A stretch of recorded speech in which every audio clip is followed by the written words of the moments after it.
Quisiera comenzar eh, agradeciendo al Colegio de Ingenieros Mecánicos y Electrónicos de La Laguna y a su presidente, el ingeniero Julio Rivas, también a la Asociación de Contratistas Eléctricos de La Laguna y a su presidente, el licenciado Jesús del Río. También fueron invitadas en esta ocasión la Federación de Colegios de Ingenieros Mecánicos y Electricistas de la República Mexicana y a su presidente, la ingeniero María Elena Cemental.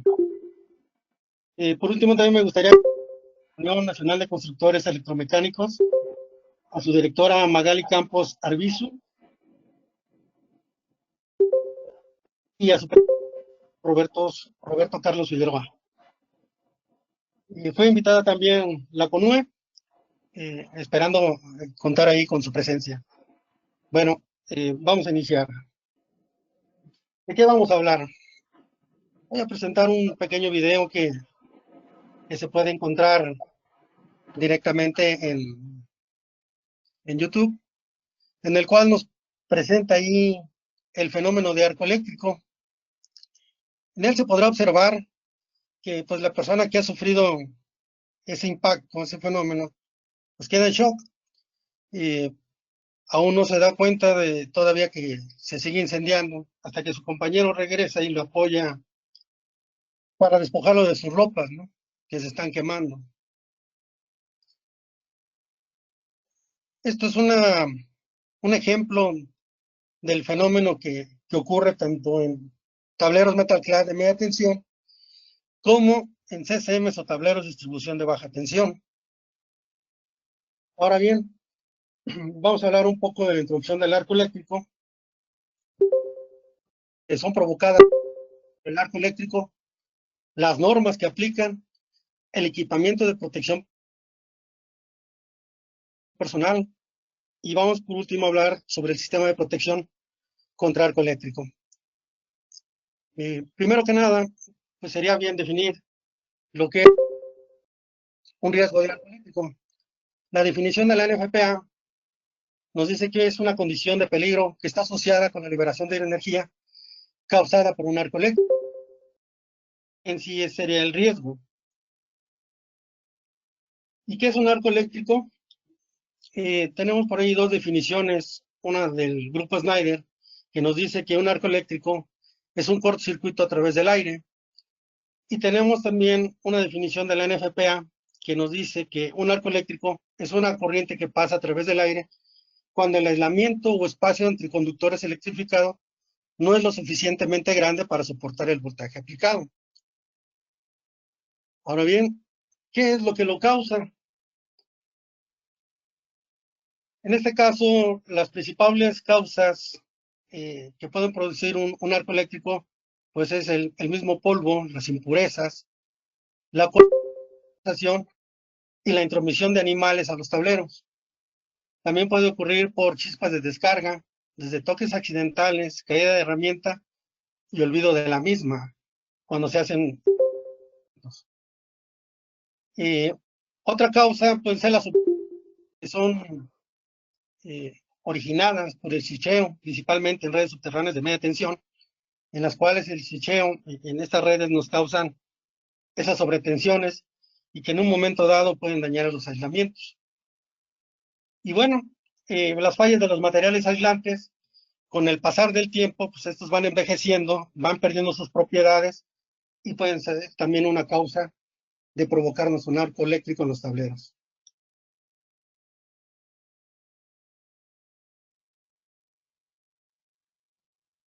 Ahora, el fenómeno del arco eléctrico va muy relacionado al momento del fenómeno, siendo esto una función exponencial y que con el tiempo, pues, se incrementa la energía y también se incrementa la temperatura con el tiempo si es que este arco no es liberado. De acuerdo a la IEEE 1584, se pueden tomar la serie de esta gráfica, en los cuales nos menciona que un arco eléctrico, pues bueno, debería de estar liberando antes de los 100 milisegundos, ya que después de los 100 milisegundos comienza el incendio del cable, llegan a alcanzar temperaturas de hasta 600 grados centígrados. Después comienza el incendio del cobre, llegando a obtener hasta 1100 grados centígrados, antes de los 200 milisegundos. Y cercano a los 300 milisegundos, se comienza a incendiar el acero, alcanzando temperaturas de 1550 grados centígrados. Bien, esta elevación de temperatura y esta liberación de energía, la energía se puede liberar en diferentes formas, que va desde el vapor de cobre, es tóxico, y que su expansión puede alcanzar 67,000 veces. Imaginemos un centímetro cúbico de una barra de cobre, y que al momento de que es fusionada y el vapor que se genera, que genera esa liberación de energía, 67,000 veces se expande. También ocurre una intensidad de luz infrarroja y ultravioleta, una temperatura extremadamente muy alta, que llega a alcanzar los 20,000 grados Celsius, ondas de presión, metal fundido o lo que le llaman la ráfaga de metralla, de todo el material que se han expulsado, y son las formas en las cuales se libera la energía cuando se produce un arco eléctrico. ¿Y qué lesiones pueden provocar esta liberación de energía a un trabajador? Pues bueno, puede ir desde la ceguera, quemaduras graves, sordera, lesiones pulmonares, lesiones por contacto eléctrico, y la lesión más común que decimos, pues es que la persona se quemó, una lesión por exposición a la energía térmica.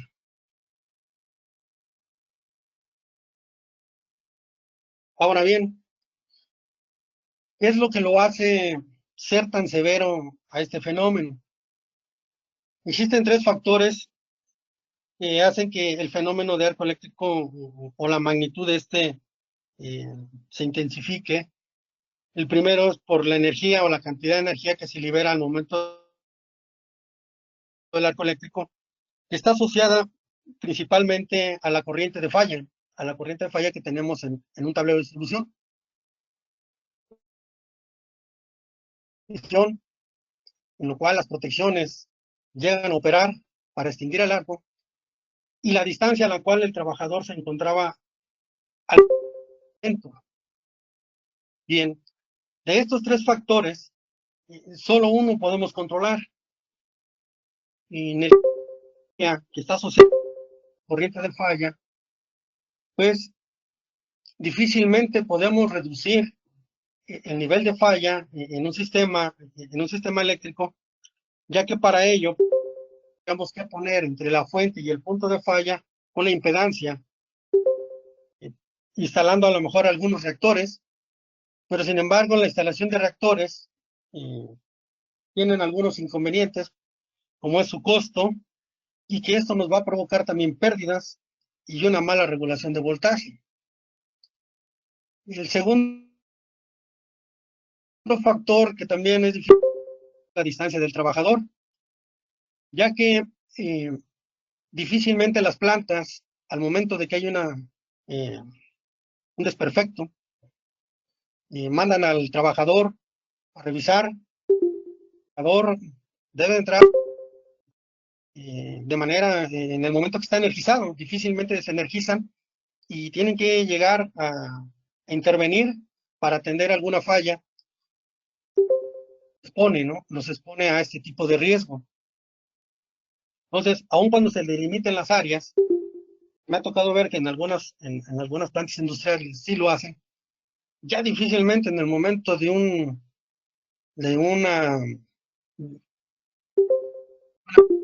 energía, por decirlo así, y donde el operador tiene que ir a revisar, esa distancia se rebasa, ¿no? Y como buenos mexicanos también, ¿no? Cuando vamos a hacer alguna revisión, si nos dicen no rebasen la línea amarilla, es la primera que rebasamos. Entonces, ese factor también es muy difícil de controlar. El otro factor del tiempo es donde algunos fabricantes de sistemas de protección de arco trabajaron en investigación para poder censar la luz, censar la corriente de falla y tomar una acción muy rápida para que sus equipos operaran de una manera ultra rápida. Hablamos de ultra rápida porque estos equipos llegan a disparar hasta en 1.2 milisegundos, ya un tiempo medido con CFE en la PEM. Si nos imaginamos una onda senoidal de 60 Hz, puede tener un periodo de 16.6 milisegundos.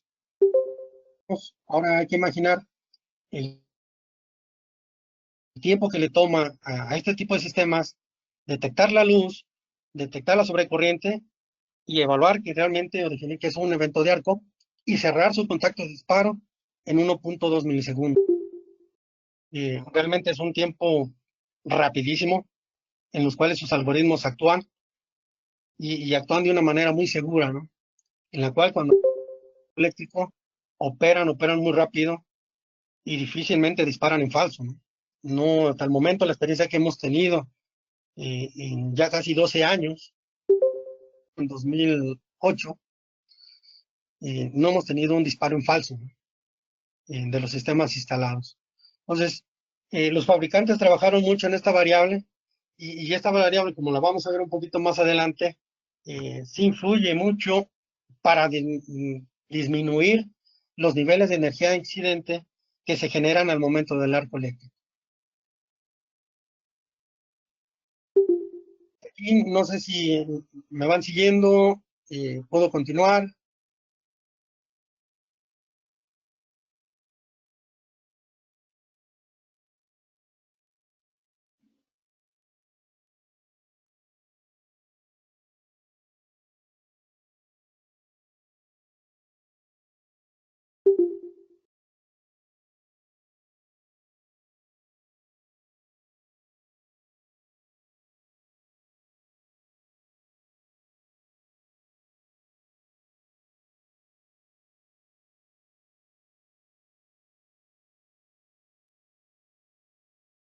Aquí si tienen alguna duda, bueno, hay una sección de preguntas o también hay una opción para levantar la mano y le cedemos lo que es el micrófono para poder resolver la duda.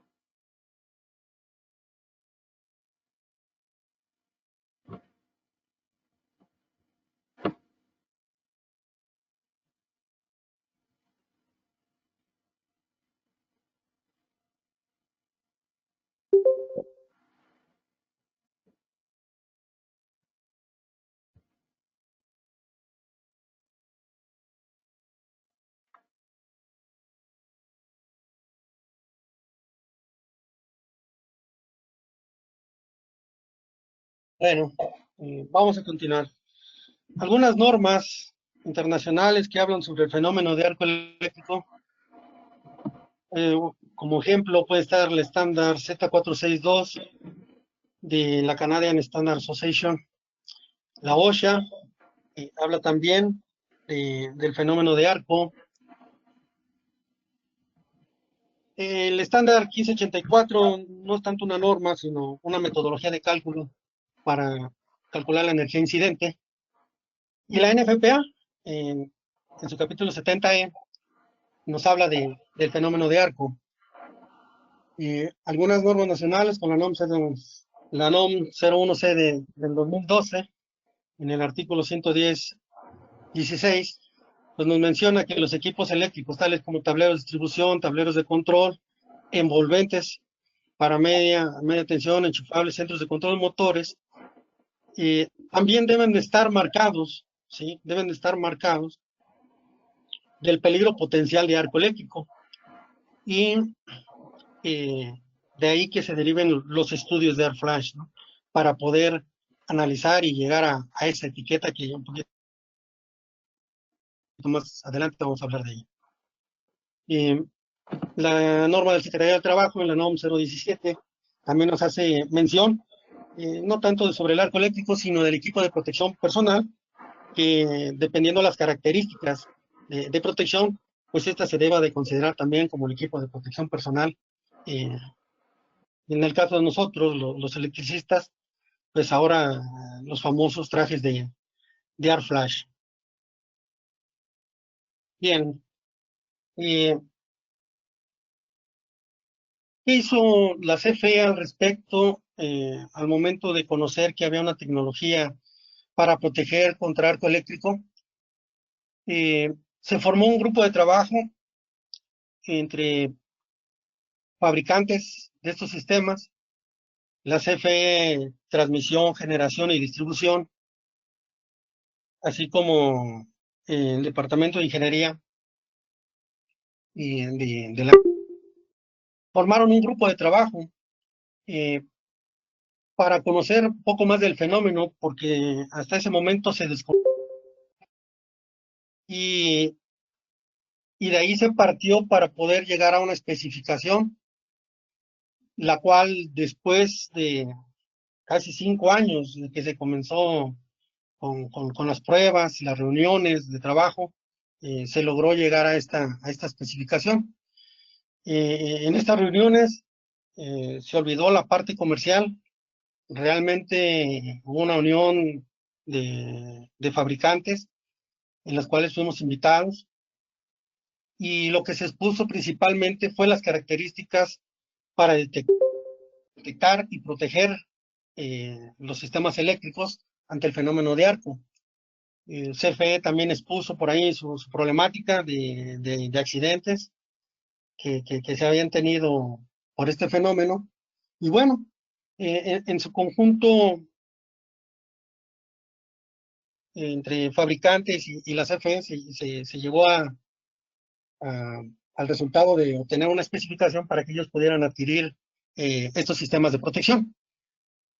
Como CFE no conocía ni siquiera de qué se estaba hablando, las magnitudes, simplemente tenía la referencia de la IEEE 1584 y lo que hablaba la NFPA, lo que quisieron una prueba a ver la magnitud de un arco eléctrico, y para ello, bueno, se hizo una prueba en la PEM en un inicio para inyectar 5 kiloamperes a un nivel de 5 kilovolts en una celda de media tensión, cortocircuitando las barras de salida de cables de este tablero.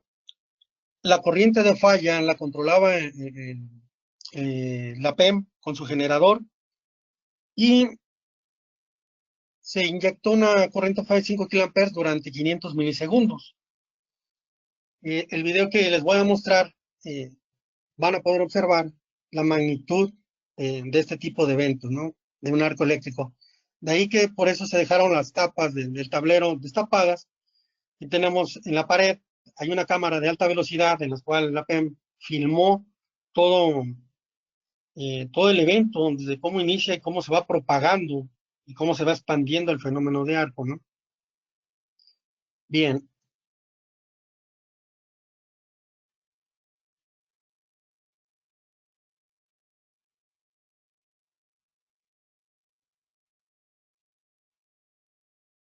no sé si se alcanza a escuchar el sonido.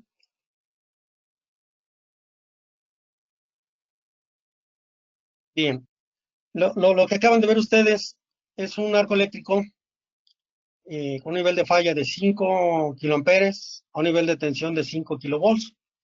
Cuando CFE se dio cuenta de la magnitud del evento, pues quedaron muy preocupados debido a que el, los niveles de falla en una central de generación andan arriba de los 40 kiloamperes. En nivel de distribución, lo máximo que hemos llegado a obtener por ahí de 20 a 25 kiloamperes, dependiendo del nivel de tensión de distribución. Y transmisión fue el que menos caso hizo a este fenómeno. Realmente ellos se apartaron un poco del grupo, y se trabajó más en conjunto entre generación y distribución. Después de ver esto, CFE hizo una matriz de prueba en las cuales se fueron probando los sistemas de cada fabricante, todos al mismo tiempo, inyectando corrientes desde 5 hasta 20 kiloamperes en magnitudes de voltaje desde 5 hasta 20 kilovolts, debido por el nivel de aislamiento de la celda. Pero bueno, con esa matriz se fueron evaluando los sistemas, y ya cada fabricante se nos fueron haciendo algunas observaciones de mejora, pues para actuarlo, censar lo más rápido y actuar lo más pronto posible el disparo del interruptor. Al final, bueno, de manera confidencial se hizo un escrito en donde se dieron los resultados de todas estas pruebas y de ahí que posteriormente haya salido la publicada ya la especificación, la G0100-08, con la cual ya CFE por ahí ya homologa los sistemas de protección contra arco eléctrico. Bien.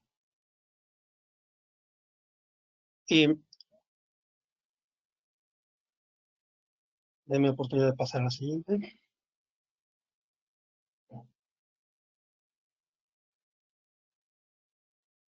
La imagen que visualizan ahí es el resultado de ese primer evento de 5 kiloamperes, 5 kilovolts. Se puede ver que la sección de barras está completamente flameada, ¿sí? Aun cuando el evento de arco fue en la parte del compartimiento de cables, ¿sí?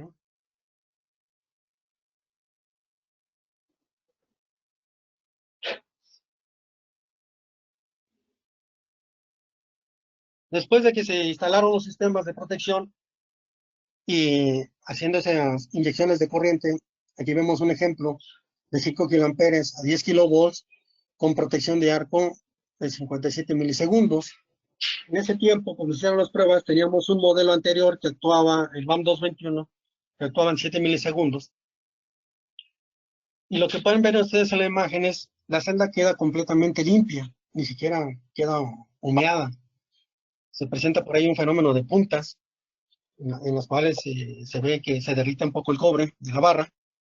La gente de CFE lo evaluó y dijo, aquí simplemente limpiamos, eh, volvemos a torquear, probamos algún cable si es necesario y damos para adelante, ¿no?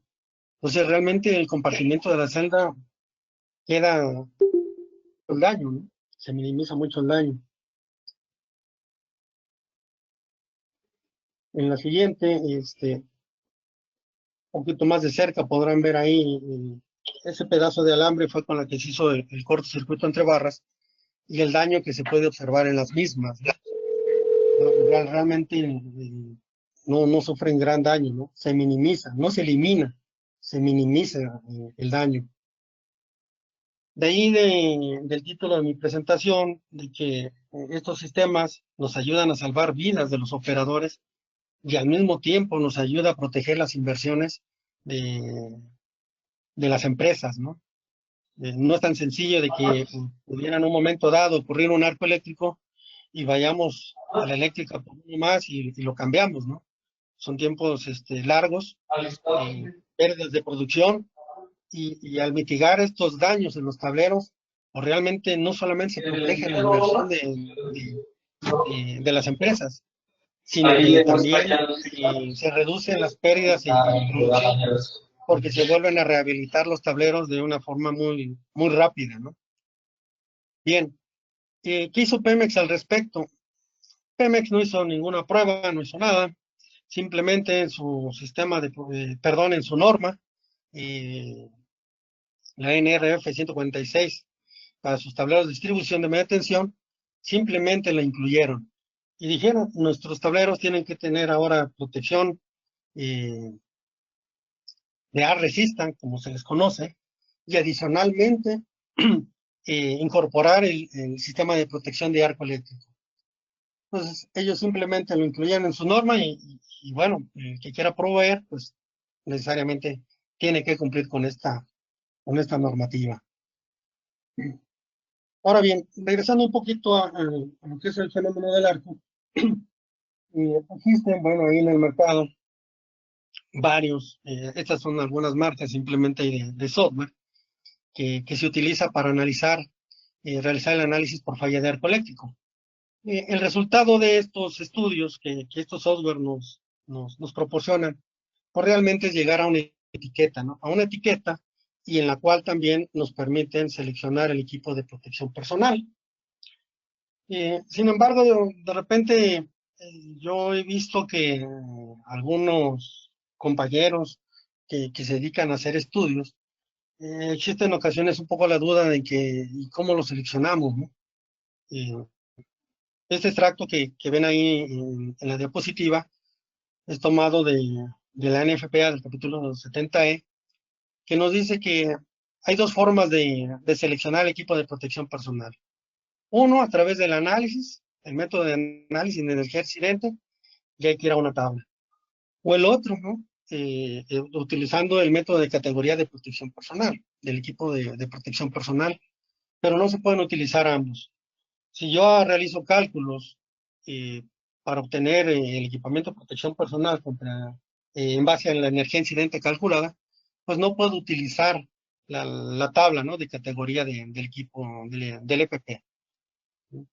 De ahí que en ocasiones llegan a existir algunas confusiones, ¿no? Hay algunos software que nos permiten seleccionar, ya sea por un método u otro, ¿no? Hay algunos que nada más nos permiten solo un incidente.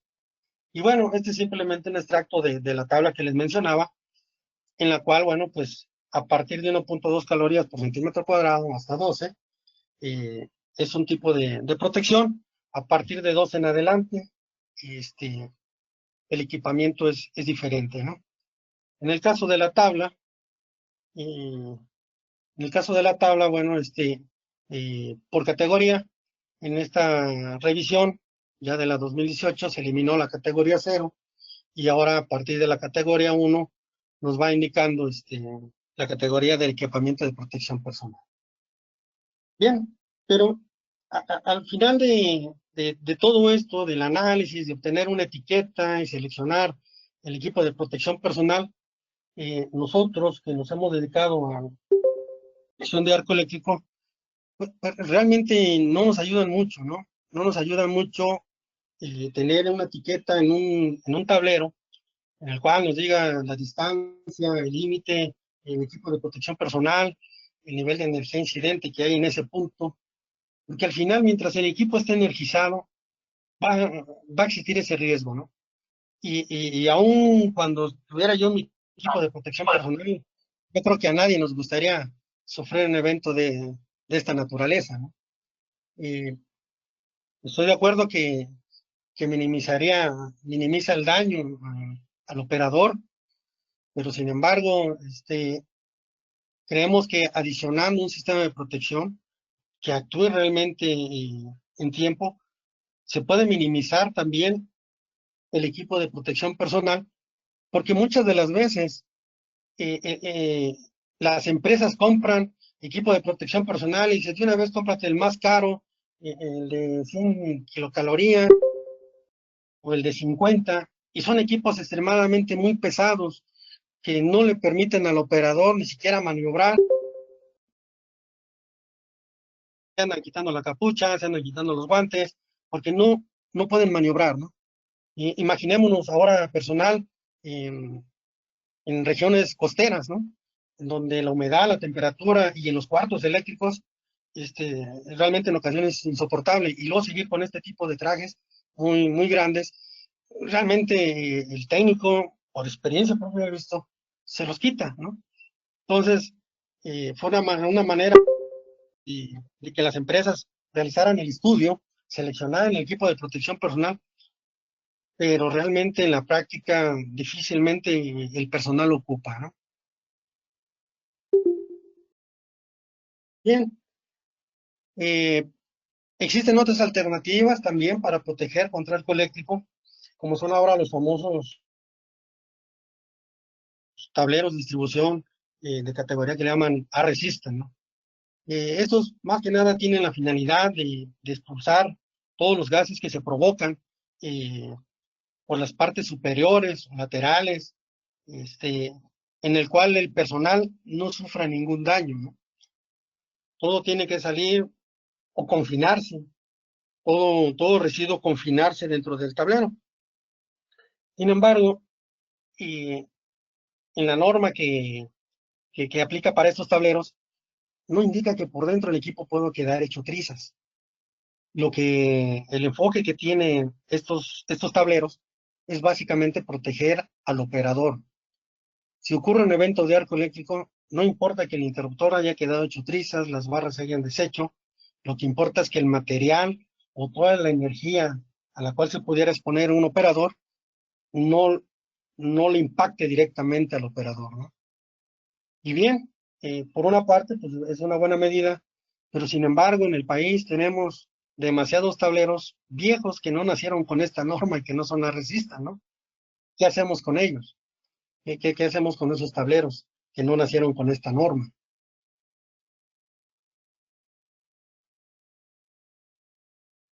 Dentro de los criterios de esta norma, que para los tableros de distribución, que es la IE 62271, y existe la guión 3, la guión 7, la guión 13, bueno, todos esos en los ensayos, lo que yo les mencionaba, no indica que por dentro del equipo quede intacto, puede quedar hecho trizas.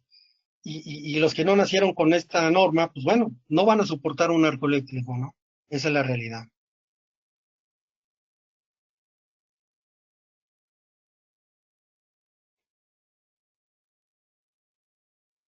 Otras alternativas que surgieron, pues fueron este tipo de dispositivos de operación remota, que quizás sean excelentes para mantenimiento, pero en realidad, como les repito, ¿qué pasa cuando el tablero está en operación? Que realmente es cuando se tiene ese riesgo, ¿no? Aquí, pues bueno, podría minimizar el daño que podría sufrir el operador.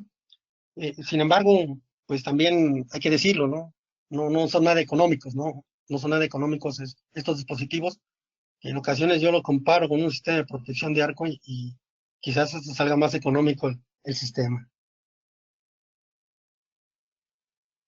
Eh, Hoy en día y años atrás salió lo que yo llamo de manera muy personal una moda de monitorear puntos calientes, ¿no? Con estas cámaras termográficas y detectar que hay puntos calientes y que hay que atenderlos. Sí, sin embargo, las empresas, siendo realistas, muy pocas veces paran para atender una situación de esta. Yo tenía la experiencia de que se hace un estudio de, de puntos calientes, le entrega el reporte y le dicen al de mantenimiento, pues hay que atacar esto porque aquí tenemos un problema, y pues simplemente la parte operativa de la planta dice, no podemos parar de producir, ¿no? ¿Y qué pasa? Entonces, en esos puntos hay que esperar desde el momento que se detectó hasta que hay un paro de planta para poder corregir estos problemas. Sin embargo, en ese intervalo, siempre está el riesgo, ¿no? Siempre está el riesgo ahí latente. Entonces, es una medida de detección, pero que realmente no nos ayuda en mucho para proteger contra un arco eléctrico. Otra alternativa que viene siendo muy útil es la protección diferencial de barras, la 87B, la cual es una protección muy rápida. Sin embargo, eh, yo recomiendo que si está ya ya, si el tablero nació con esta protección, ¿sí? Pues simplemente se pueden realizar un estudio de ajustes para llevarlo a proteger también por arco eléctrico. Si el tablero no nació con esta protección diferencial, realmente es muy costosa. Desde el propio relé se requieren tesis extras y el alambrado en la ingeniería es un poco complicada, ¿no? Entonces, digamos que es una solución muy buena. Sí, solo sí, el tablero ya la tiene, ¿no? Si el tablero ya la tiene. Si el tablero no nació con esta protección, difícilmente podemos hacer algo ahí al respecto. Bien, ahora, eh, quisiera enfocarme un poquito a lo que viene siendo este tipo de protección contra arco eléctrico, en las cual quiero hacer un énfasis que realmente es un sistema el cual se incorpora a las protecciones que ya tienen sus tableros eléctricos. No hay que sustituir, no hay que retirar lo que ya está, no hay que volver a hacer un estudio de coordinación de protecciones, no hay necesidad de reemplazar nada. Es una protección adicional. en el caso del sistema que manejamos, realmente no lo vemos como un relé. Un poquito más adelante hablaré de ello. Realmente es un sistema que se adiciona a las protecciones que ya tienen sus sistemas eléctricos. No modificamos nada, no interferimos con la coordinación de protecciones que ya hay realizado, los ajustes que tengan estos relés. Simplemente, ¿por qué? En un esquema típico de una subestación de media tensión, baja tensión, sistema industrial radial, por decirlo así, pues tenemos lo que es la protección 51, 51N, la instantánea, la 50. Sin embargo, teniendo estas protecciones, son protecciones para proteger por sobrecorriente, que también por los tiempos de actuación y por los propios criterios que se siguen utilizando para realizar una coordinación de protecciones, no nos permiten que estas protecciones de sobrecorriente nos protejan contra un arco eléctrico. Y explico el por qué. En la imagen pueden ver ahí un transformador con una protección en su lado secundario, con la protección 51, 51N. La 50 normalmente los analistas la omiten, la deshabilitan, porque dicen que una falla en cualquier alimentador es muy cercana a la salida del tablero, es muy cercana al nivel de falla en la barra del tablero, y que eso pues provoca por ahí una mala coordinación de protecciones entre los relés de los alimentadores y el relé principal. En este caso, también por los propios criterios de protecciones, se dan tiempos muy largos entre un relé y otro, entre el que es el principal, por ejemplo, del alimentador, con el del respaldo, que es el principal. Llegan a tener retardos, por ejemplo, en interruptores principales, desde 450 milisegundos hasta 650 milisegundos, que si ese retardo de tiempo, al momento que hay una falla, momento que hay una falla en la barra, al momento que hay una falla en la barra, este relevador va a actuar en 450 milisegundos, 650 milisegundos. Entonces, si regresamos a la gráfica que les mostré en un inicio, pues realmente ahí 600 milisegundos, pues el tablero se llamaba, explotó, ¿sí? Explotó el tablero. Entonces, los mismos criterios que se utilizan actualmente para coordinación de protecciones no nos permiten dar una protección contra arco eléctrico cuando la falla la tenemos aquí principalmente en las barras. Y bien, en el caso del sistema, en el caso del sistema, el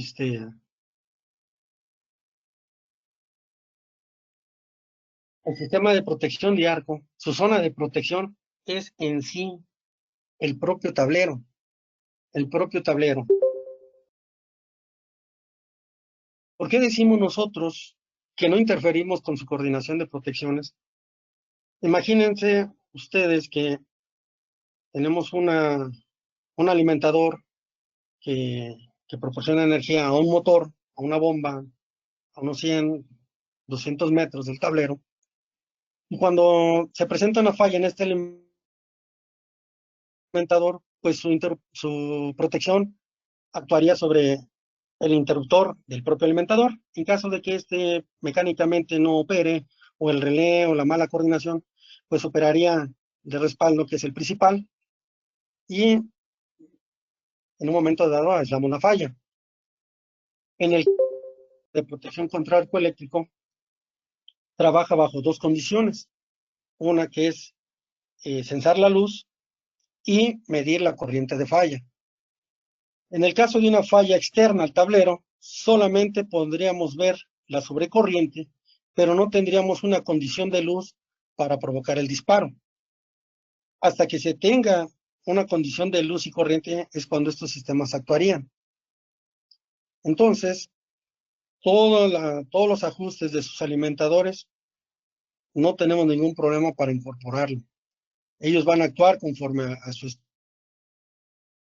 estudio, a su configuración, a cómo están programados actualmente. Y sobre el principal, pues tampoco. Él sería el respaldo de los alimentadores, y el sistema de protección de arco solamente actuaría en caso de detectar luz y corriente de falla, si es que la falla está provocada en cualquiera de los compartimentos de interruptor, de barras y de la salida de cables del propio tablero. Entonces, realmente estos sistemas son una protección adicional a lo que ya tienen. Hay algunos fabricantes, algunas marcas en las cuales ellos simplemente a su relé de sobrecorriente integraron una tarjeta para poder conectar sus sensores de luz. Y sí, en algunas marcas es necesario sacar su relé de sobrecorriente actual e incorporar otro relé de sobrecorriente con la tarjeta de arco, ¿no? No me gusta hablar de marcas, pero existen en el mercado, ¿no? Existen en el mercado estas tecnologías, las cuales ellos tienen la necesidad de reemplazar, ¿no? En el caso de nosotros es una protección completamente independiente que no interfiere con sus ajustes actuales, sus relevadores. Bien, pasando un poco al sistema de protección contra arco eléctrico, nosotros manejamos lo que es la marca BAM, que ahora es del grupo Schneider. Un breve un breve resumen ahí de que fue BAM. BAM es una empresa finlandesa que nació desarrollando sistemas de protección contra arco eléctrico, y posteriormente fueron incorporando relés de protección de alimentador, de motor, de transformadores, ¿no? Posteriormente, pues bueno, los come Areva, los compra Areva. Después viene otra vez la compra de empresas entre Alstom y Schneider, y la de BAM le queda a Schneider, ¿no? Cuando Schneider sabe de este sistema y empiezan a averiguar que nosotros éramos o somos sus representantes aún todavía en México, y pues nos contactan, ¿verdad? Nos contactan para interactuar de manera comercial, y a la fecha, bueno, tenemos una muy buena relación con ellos, los hemos apoyado. Ellos realmente desconocían el sistema aquí en México, los hemos apoyado ahí en pruebas en fábrica, revisión de ingeniería, pero ahora todo el trato es directamente con Schneider, y nosotros como Electro, pues bueno, compramos el producto a través de un distribuidor, teniendo todavía el respaldo directamente con la planta de Finlandia técnico, ¿no? Bien, cuando Schneider se da cuenta, nosotros ya teníamos por ahí ya homologado ante la PEM y obtuvimos la constancia de aceptación de prototipo. Esta constancia de aprobación realmente toda se generó a través de Electro. Nosotros fuimos los participantes. Cuando Schneider se incorpora, pues ya se encuentran con que la constancia ya estaba lista, ¿no?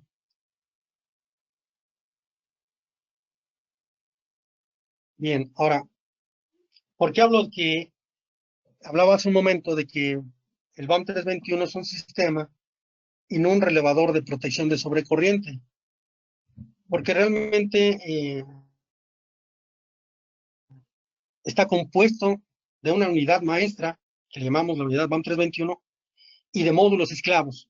Estos módulos esclavos, que pueden ser módulos para conectar sensores de luz, o también módulos repetidores de disparo, módulos de medición de corriente, y en conjunto eh, podemos crear un esquema de protección, ¿no? Muy complejo. Bien, dentro de las características o de las unidades que conforman el sistema BAM 321, pues existen la unidad maestra BAM 321, las unidades BAM 10L y 2L, que son para sensores de luz tipo LED,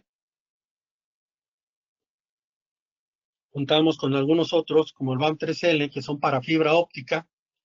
En el caso, y hasta donde sé, somos la única compañía que manejamos dos tecnologías en tipo de sensores. Un sensor de fibra óptica y un sensor tipo LED. En el caso de nuestra competencia, decir que manejan sensores puntuales, pero en realidad es una fibra óptica en la cual es forrada y solamente dejan un espacio de la fibra, al cual le ponen un capuchón y dicen, bueno, pues ahora es puntual, ¿no? Pero realmente la tecnología es sensor de fibra óptica. En el caso de nuestros sensores, manejamos el sensor puntual tipo LED y el sensor de fibra óptica. Y al final de mi presentación, por ahí mi compañero José Luis les va a mostrar este tipo de sensor en el cual ustedes podrán ver cómo es muy flexible. Realmente se pueden hacer un nudo ahí de moño y la fibra sigue intacta, o sea, sigue funcional. Nos preguntan en ocasiones eh, si este tipo de fibra en tableros en los cuales se les da mantenimiento, el personal llega, lo pisa, remueve porque está limpiando y sufre algún daño.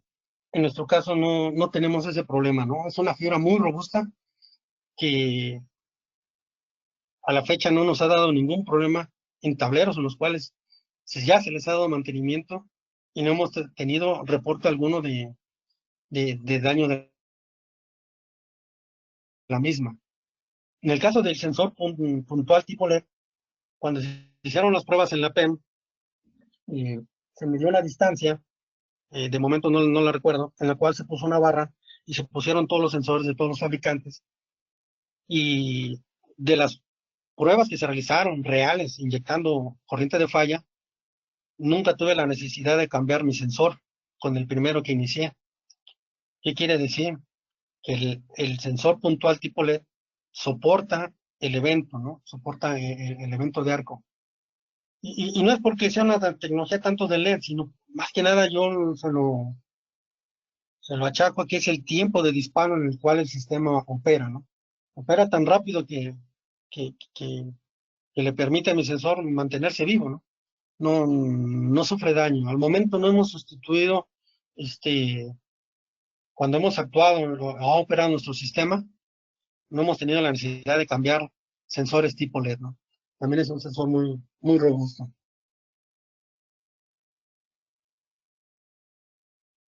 En el caso de nosotros, también contamos, y somos los únicos que contamos con un sensor portátil.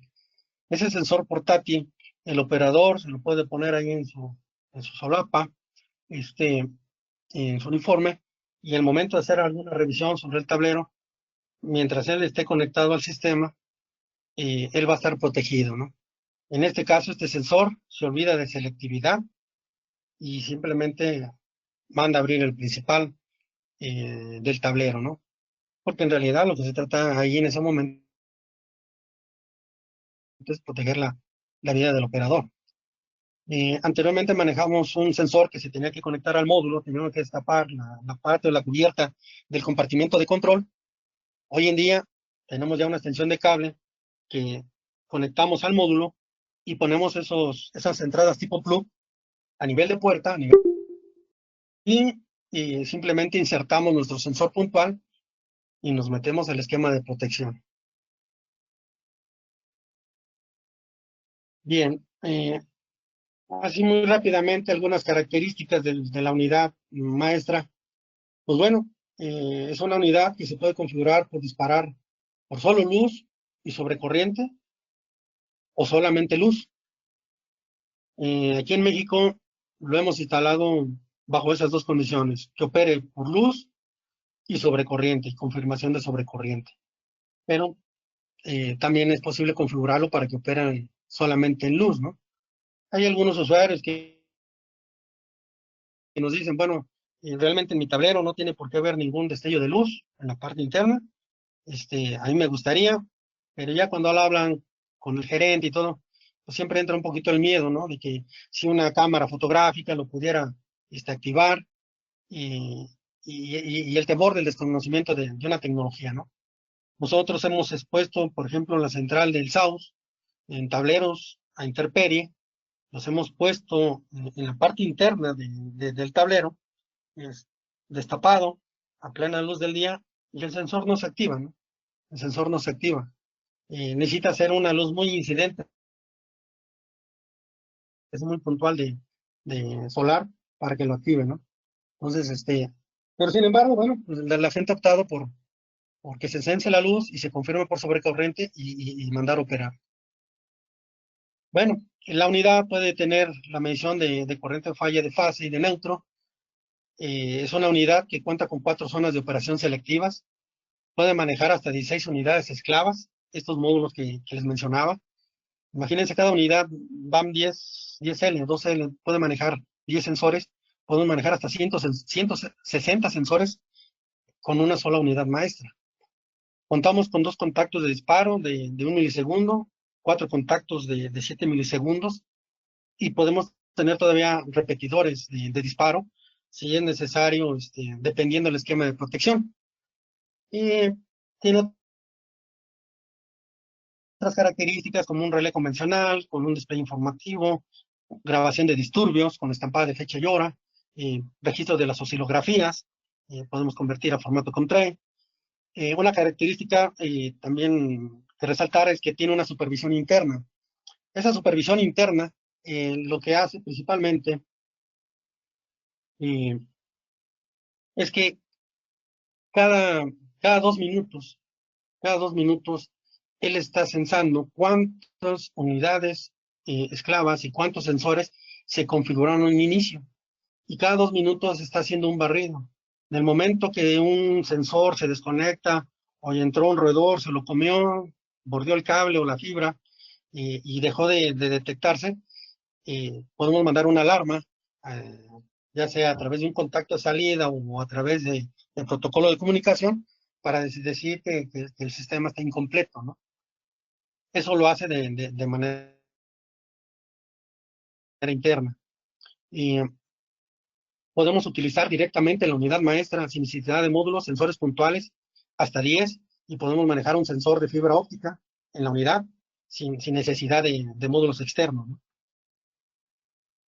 La unidad 321, bueno, es modular, flexible y se puede actualizar en campo. Mantiene una memoria no volátil que puede mantener la información hasta por 7 días. Un mímico maneja protocolos de comunicación, Modbus, RTU, Modbus TCP, DNP, Profibus, puede ser opcional, y IS 61850 sin costo adicional. Se pueden programar lógicas, cuenta con puertos de comunicación, USB, C232, puerto Ethernet, y podemos mandar un disparo hasta 2 kilómetros por vía fibra óptica, ¿no? A través de protocolos de comunicación. Bien. En un esquema típico de un sistema esquema típico de protección de una subestación de distribución, ponemos aquí 2 ejemplos. Uno que viene siendo protegiendo a través de sensores puntuales y otro a través de sensores de fibra óptica. Estos conectados a cada uno de sus módulos. Los módulos, por ejemplo, en este caso, los BAM2L, estos tienen 3 contactos de disparo selectivos, en los cuales, conectando un sensor a la primera entrada, yo puedo comandar un disparo al alimentador 1, ¿sí? Al contacto 1. Sensor 2 puede ser al interruptor 2, entrada 3 del sensor al interruptor 3, independientemente de la lógica que yo le pueda configurar a la unidad 321. ¿Qué ventaja nos da esto? Bien, que cuando ocurre una falla en la salida de cable, yo simplemente mando disparar el interruptor que protege este alimentador, sin necesidad de molestar ni tirar carga. Simplemente abro en donde está, en el compartimento de falla de cable, mando abrir este interruptor y elimino la falla. Si la falla está en el interruptor o en la barra, pues ahí sí, ya mando disparar al interruptor principal y mando un segundo disparo al interruptor de enlace. En el caso de que la falla pudiera estar desde el interruptor en la cometida del tablero, pues forzosamente tendría que mandar a abrir el lado de alta, el interruptor del lado de alta del transformador, ¿sí? Y aquí en esta sección manejo una selectividad a través de estos sensores puntuales. ¿Dónde los ocupamos? Principalmente los tableros compartimentados, los tableros Metal Clad. En tableros Metal Enclosed o CCM, en donde el confinamiento no es eh, muy seguro, pues la luz se transmina a través de las aperturas de la propia arquitectura del tablero, y en ese caso no hay necesidad de tener de sensores puntuales en los compartimentos. Simplemente colocamos fibra óptica a través de todo el CCM, a través de sus barras, de sus interruptores, de las silletas, y lo que va a pasar es que cuando haya una falla, en este punto, en cualquiera de este punto, lo que voy a mandar a abrir va a ser el principal y el de enlace para cortar cualquier fuente de falla de corriente de falla de cortocircuito. Si la falla estuviera en el lado de la cometida, de igual forma tendré que mandar un comando de disparo al interruptor de alta tensión. Bien, aquí pusimos una unidad de medición de corriente para estar sensando en un momento dado, por ejemplo, si este transformador sale a mantenimiento, cerramos el enlace y ahora este tablero está alimentado por el transformador 2. En el caso de que hubiera una falla en cualquiera de las zonas de protección de este tablero, la medición de corriente la hace la unidad, le manda la información a mi unidad maestra y él actúa su esquema de disparos, mandando a abrir su principal y mandando a abrir el enlace. ¿Sí? Aun cuando esté abierto por mantenimiento el interruptor, él ya está conectado y simplemente manda un disparo, ¿no? O sea, no hay ningún problema en ello. Pero lo interesante de ello es que nosotros podemos estar midiendo la corriente de alguna otra fuente y mandar esa información a la unidad maestra para que actúe su esquema de protección. Y así, aun cuando la falla sea en una salida de cables de cualquiera de estos alimentadores, el esquema de protección va a funcionar de igual forma como si lo estuviera midiendo la unidad maestra. Simplemente lo que esta unidad de medición le está diciendo es que él está viendo una corriente de falla que está pasando y la selectividad la van a dar la posición de nuestros sensores. ¿Ok? Bien. Ahora, un ejemplo de cómo reducir la energía incidente utilizando el sistema BAM 321. Este es un ejemplo de una planta real, una planta industrial, la cual cuenta con dos transformadores de distribución, uno de 5 MVA y el otro de 3.5. Tiene sus elevadores de protección. Tiene también inicialmente dos interruptores generales de baja tensión, uno para cada transformador. Y lo que ahorita, bueno, aquí en el diagrama unifilar, bueno, se ve representado el BAM 321. Pero sin embargo, bueno, al momento de hacer las simulaciones podemos considerarlas o no. Los niveles de falla en estos puntos son de 62.1 kiloamperes para el tablero 1 y 48.7 en el tablero 2.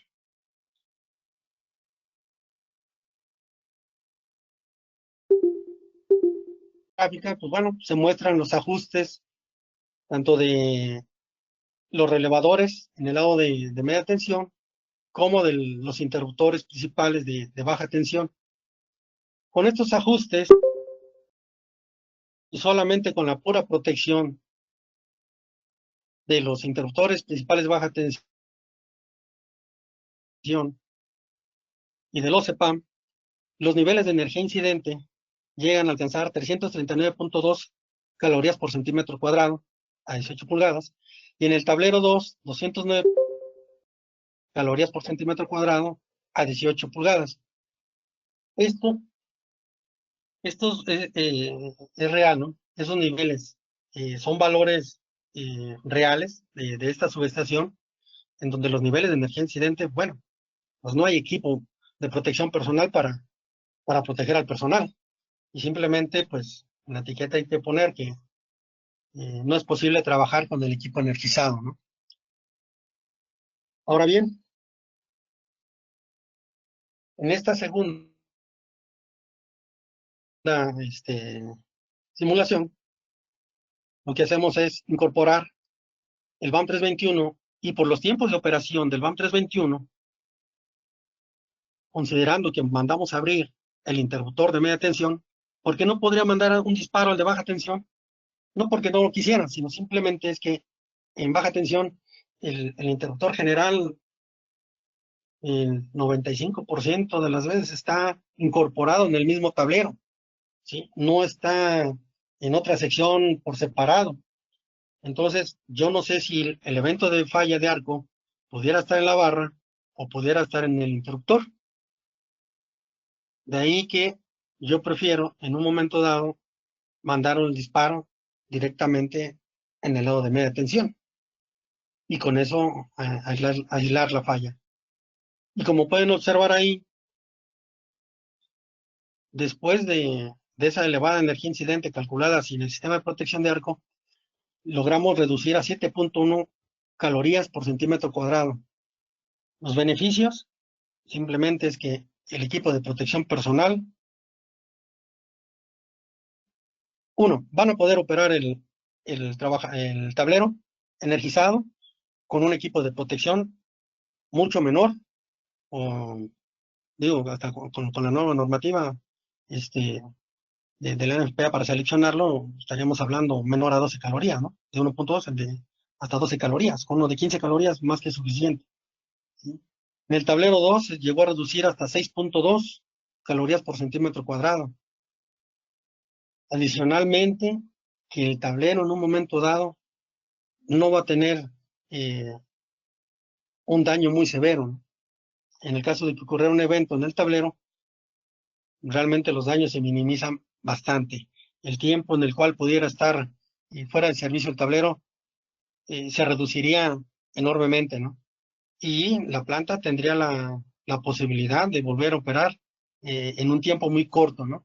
A que no se tuviera, a que no haya, que pudiera presentarse en este tablero, simplemente el tablero explota, ¿no? Va a explotar.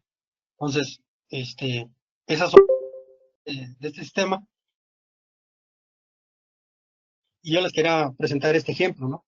En el cual es muy palpable, ¿no? Es muy palpable ya ver cómo estos sistemas reducen eh, satisfactoriamente los niveles de emergencia incidente, ¿no? Bien, bueno, dentro de los beneficios de incorporar estos sistemas, pues bueno, estos sistemas cuentan con contactos de disparo de alta velocidad, ¿no? Que nos permiten, lo que acabamos de ver, reducir esos tiempos o esos niveles de energía, perdón, esos niveles de energía incidente. Eh,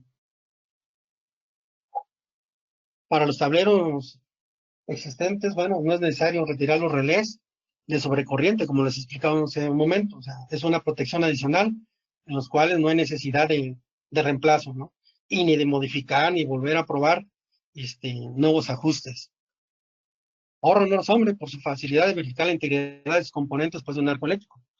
Cuando pasa esto, un evento de arco, y en algunas marcas hay que estar simulando la inyección, meterse al relevador y estar simulando la comunicación o la detección de cada uno de los sensores. En nuestro caso, no, el sistema con un par de teclazos simplemente eh, se puede verificar si todos los componentes con los cuales se creó el esquema de protección originalmente siguen vivos, ¿no? Siguen en operación. Si hay alguno, de igual forma nos va a indicar en qué módulo y qué entrada de sensor es el cual no se detecta, ¿no? En cuál una falla después del evento. Y entonces, pues fácilmente se desarrolla, pues se va uno a la sección adecuada y hace el reemplazo o lo que tenga uno que sustituir para volver a poner al 100 el sistema de protección.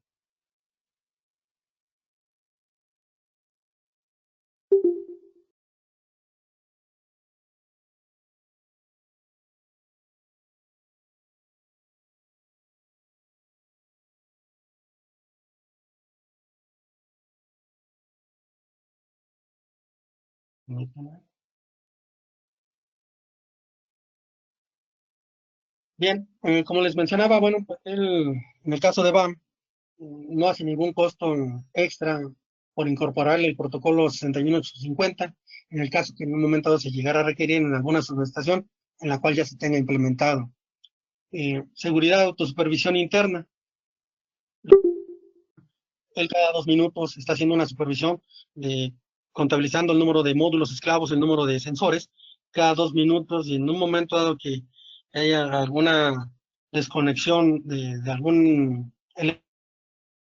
elemento, simplemente manda a cerrar sus contactos de entrada-salida o a través de protocolo. Flexibilidad, ya que se puede actualizar su hardware, y se puede hacer también directamente en sitio. Es adaptable, ya que por su modularidad, pues nos permite crear esquemas de protección con una topología, con cualquier tipo de topología, perdón. ¿Sí? Nos hemos encontrado aquí con las subestaciones que eran anteriormente de luz y fuerza, que su esquema de sus tableros de distribución es algo complejo, ¿no? Tienen muchos interruptores de enlace, y en un momento dado el mandar y comandar disparos difícilmente lo hacen con un relé convencional, ¿no? Bien, nuestra experiencia en 11 años. En esta lámina, lo que les queremos presentar es realmente que Alectro, como tal, eh, vamos ya casi para 12 años, ahora en diciembre, cumplidos, tenemos 11, en los cuales hemos instalado principalmente este tipo de sistemas en instalaciones de generación de CFE. Y ahí pueden ver las plantas, en las cuales en algunas las hemos cubierto todas, en el lado de media tensión. Algunas plantas llegaron a proteger hasta sus subestaciones unitarias en baja tensión. Hemos hecho también algunos apoyos para CFE distribución a través de Siemens. Siemens gana el concurso, él va a suministrar el tablero y nosotros le apoyamos a incorporar el sistema de protección diaria. En la parte industrial, realmente sí es un poco preocupante lo que yo me he encontrado. Son pocas las industrias, realmente es un mercado muy, muy abierto, digámoslo así, en el cual se pueden incorporar estos sistemas. Solamente la planta de San Juan del Río, eh, al momento ha instalado el sistema, ¿no? Eh, yo me he dado cuenta que todos llegan simplemente al análisis, llegar a una etiqueta, seguridad pide que le, le seleccione el equipo de protección personal y se acabó el asunto, ¿no? Y cuando en realidad, como les mencionaba anteriormente, el equipo sí va a minimizar el daño al operador, pero en realidad, pues, nadie quisiera experimentar en tal una experiencia aún con el equipo de protección personal, ¿no? Entonces, realmente hay un mercado muy, muy abierto en la industria, en el cual no se conocen este tipo de tecnologías, ¿no? Y en las que hemos promovido, pues no hemos pasado, digamos, eh, con los departamentos de mantenimiento o de ingeniería, ¿no? Como que aquí se debe de involucrar un poco más los departamentos de seguridad y higiene, ¿no? Que en ocasiones pues no son muy compatibles con los técnicos, ¿no? Entonces, yo he visto que ha habido no ha habido una apertura muy buena todavía en la industria, ¿no? Sin embargo, es un campo muy, muy grande que se pudiera cubrir, ¿no? Actualmente, bueno, hemos instalado 77 unidades, van 321, 1387 sensores tipo puntual, 48 fibras ópticas, y hasta el momento, y en 11 años, no hemos tenido alguna queja de alguno de nuestros sensores. Siempre existe la duda de que si hay alguna operación, estamos siempre soportándoles técnicamente a ellos. Eh, Ahora bien, eventos ocurridos, ya una vez instalado, el primer sistema se montó en 2008 en una subestación de distribución en Colima, en la subestación central, y después de 5 años operó. y operó correctamente, ¿no? No hubo más queja. Y posteriormente, en, en la central de Tula, en la central de Tula ocurrió también un evento. Ahí es importante mencionárselos que en su momento hubo eh, ¿cómo podría decir?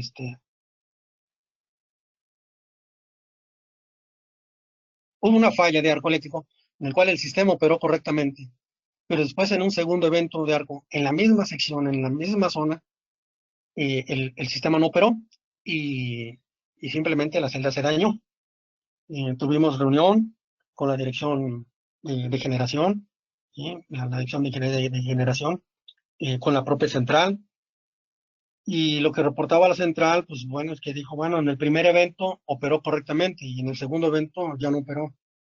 Al momento que bajamos los registros y se hizo una inspección visual con la gente de la dirección de generación de CFE y de la propia planta, pues vimos que habían manipulado mm, algunas conexiones, ¿no?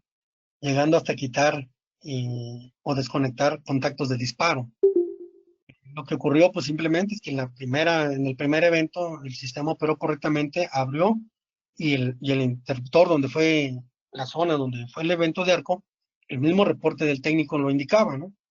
Decía que después del evento eh, localizaron el punto de falla, extrajeron el interruptor, vieron que el interruptor no presentaba daño alguno, decidieron volverlo a insertar y cuando quisieron volver a arrancar los tableros con el cual viene un tablero de arranque que está entrelazado con el principal, pues simplemente no les permitían en un principio, ¿no? ¿Por qué? Porque los contactos estaban lachados, ¿sí? Estaban sellados. Entonces tenían que reconocer el evento, deslachar y, y otra vez volver a andar, ¿no? Arrancar. Pero sin embargo, el personal en ese turno no pudo deslachar los contactos de disparo y se le hizo más fácil desconectar el contacto de disparo del interruptor de transferencia, ¿no? Y de enlace. Entonces, cuando vuelven a arrancar o energizan el tablero, vuelve a ocurrir la falla y pues el sistema actuó, se registró el evento, el contacto operó, pero estaba desconectado ya del circuito de disparo del interruptor. Y de ahí pues explotó, ¿no? Explotó el interruptor. Ya cuando se hicieron las averiguaciones y se documentó todo esto, bueno, CFE nos sigue dando la confianza. Seguimos instalando después de ese evento sistemas en CFE. Realmente, aun cuando se le había dado capacitación al personal, pues el personal que estaba en turno, pues no pudo o no supo operar el sistema, ¿no? Para poder restablecerlo. Y de ahí, bueno, CFE tomó algunas medidas para hacer algunos protocolos de cuando ocurra un evento de arco, qué es lo que se tiene que hacer, así como tienen protocolos cuando actúa alguna protección de generador o de transformador principal, en esos protocolos, de igual forma, eh, están generando ellos por ahí ya un protocolo para saber qué hacer en el momento de un evento de arco en los tableros de media tensión. Bien, por último quisiera presentarles por aquí unas pruebas también de estos sistemas que se realizaron en quema, en los cuales ellos inyectan 50 kiloamperes durante 500 milisegundos, hacen un cortocircuito ahí entre las barras, como se puede observar, sin protección de arco. En el siguiente video, bueno, pues esta es la celda de prueba. Estas placas negras que se pueden ver ahí, pues bueno, son los sensores, son sensores para detectar el abombamiento de la lámina, ¿sí? Y bueno, ellos van a inyectar 50 kiloamperes en 500 milisegundos. Después de ocurrir este evento, eh, En la siguiente imagen les muestro. Después de ocurrir ese evento, pues las barras quedaron deshechas completamente, ¿no? Posteriormente se hace una prueba, ahora instalando un sistema BAM 221, ¿sí? De igual forma, van a inyectar 50 kiloamperes y el tiempo de operación de la protección son de 57 milisegundos. Ahí el evento se minimiza, ¿no? Realmente ni siquiera es el impacto como en la primera ocasión.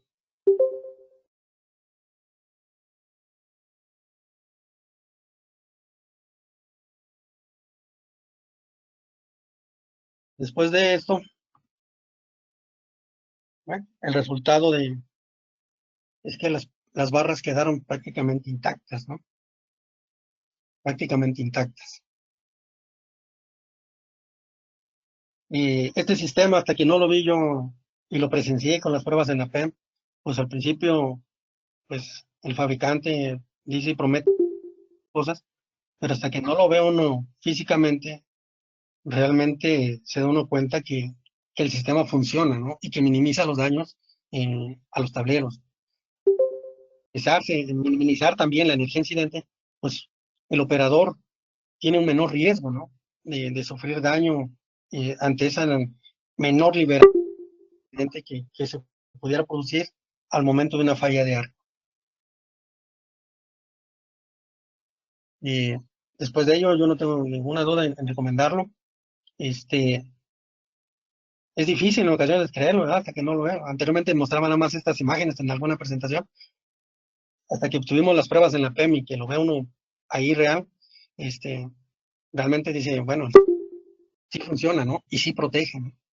De ahí la confianza que le hemos dado nosotros a seguirlo promocionando.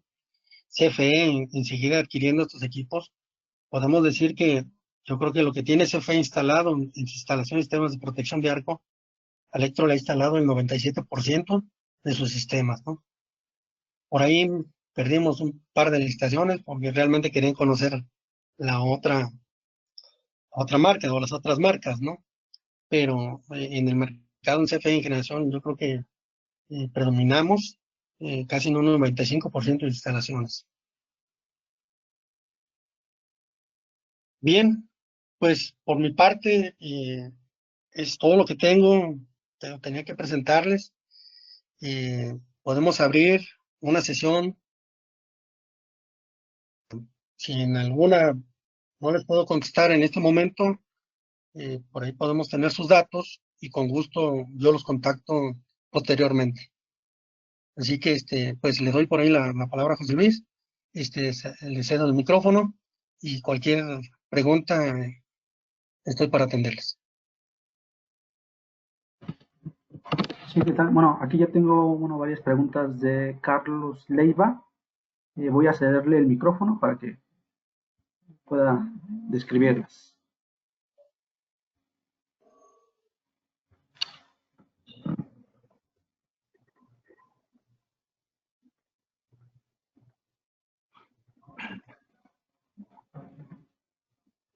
Sí, Carlos, ya no puedes hablar.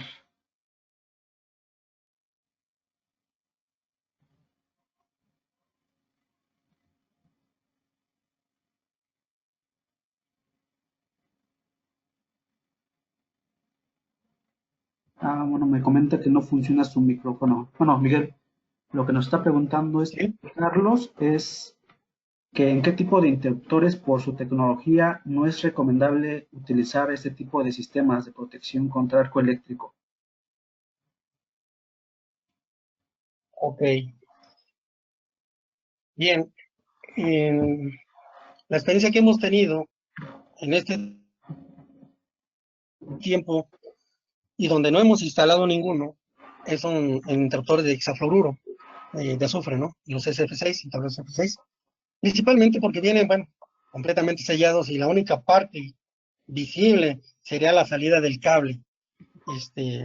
En este tipo de tableros no lo hemos instalado, ¿no? Ha habido interés, al menos por proteger esa parte que está expuesta de la salida de cables. En tableros de cámara de aire, se tenía la duda en un inicio cuando empezamos en la central Puerto Libertad. Tuvimos allí la experiencia de que se tenía la duda que fuera a operar al momento por una falla externa. Si el interruptor abriera por una falla externa, al momento de abrir y provocar el haz de luz, el sistema está midiendo la corriente de falla y al mismo tiempo la luz, no de una falla, sino de la apertura del interruptor. Se tenía la duda que fuera a abrir el principal y tirar todo el tablero. En un inicio, y muy honestamente, lo que se hizo fue envolver esos sensores de compartimiento. Los envolvimos, le pusimos una capucha, porque se tenía esa duda, ¿no? Se tenía esa duda. Quiero aquí resaltar que en ese momento todavía no habíamos hecho pruebas en la PEM. En su momento, el ingeniero de la planta, ahí, él se aventuró y fue la primera central en instalar este tipo de sistemas. Y teníamos esa duda. Y en un inicio, bueno, le pusimos ese capuchón ahí en el compartimento de interruptor. Después tuvimos una segunda experiencia en la central de Río Escondido, en la cual ellos decían, bueno, al momento del arranque del motor, también se llega a originar en el cierre del interruptor. También eran interruptores de aire. Ahí sí, ya una vez conociendo y haciendo pruebas, eh, no tuvimos ningún problema, ¿no? Y no actúan por ese tipo o ese nivel de intensidad luminosa, ¿no? Entonces, no hay ningún problema en interruptores con cámaras de aire, interruptores de vacío, no hay ningún problema. No operan en falso, ¿no? No detectan ese destello de luz y no se pudiera utilizar, ¿no? No sé si contesté por ahí su pregunta.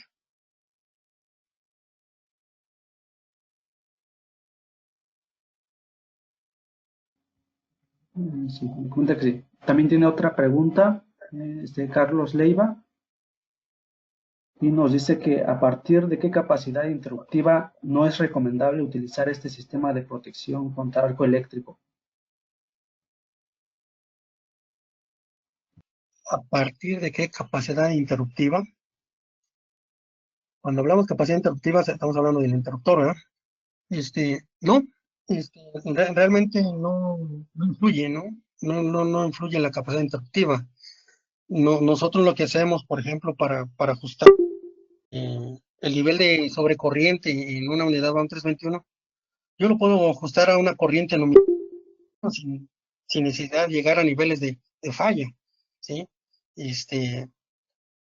Nos decía, por ejemplo, en Kimberly ni siquiera utilizamos por presupuesto TCs de protección, ocupamos los mismos TC de medición. Y lo que hicimos con el ajuste es que el ajuste se realizó en base a una corriente de sobrecarga, ni siquiera una corriente de falla. ¿Cuál es la seguridad? Que el sistema va a necesitar la luz para poder actuar. Yo pudiera estar midiendo una sobrecorriente, pero el sistema no va a operar. Con eso, en un momento dado, en una falla, podemos evitar la saturación en TCs de medición, ¿no? En este caso, en Kimberly fue un caso muy particular porque no teníamos oportunidad por presupuesto de instalar, ¿no? Fueron más de 24 CCM, y no costeaban o no les autorizaban un presupuesto para meter TCs de protección, nada más para el sistema de arco, ¿no? Entonces, por capacidad interruptiva, no hay ningún problema, ¿no? O sea, contrario, este, minimizamos, o sea, como no interferimos con los ajustes actuales y el diseño original del tablero, simplemente adicionamos la protección, ¿no? Con ajustes que no interfieren en nada con lo que ya está actualmente instalado.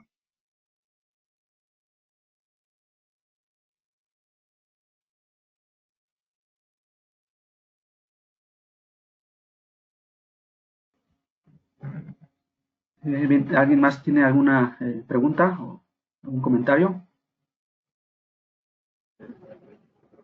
Buenas tardes, ¿me escuchan? Sí, sí, Sí, le escucho. Mire, habla por acá el ingeniero Douglas Salvador Uchín, de Ciudad Carmen, Campeche. Por ahí En tu exposición mencionaste pues el sistema BAMP, que es lo que manejas tú para protección contra arco eléctrico. Yo el sistema BAMP siempre lo he relacionado con el grupo Schneider.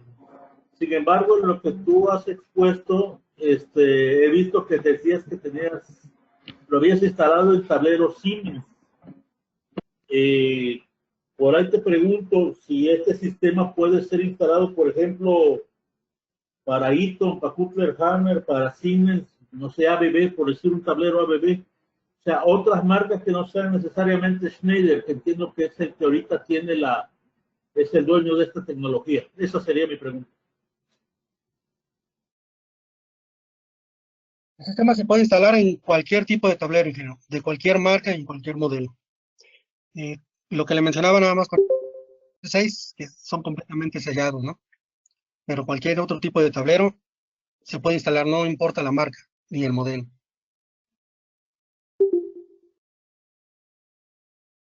Ok, enterado. Muchas gracias.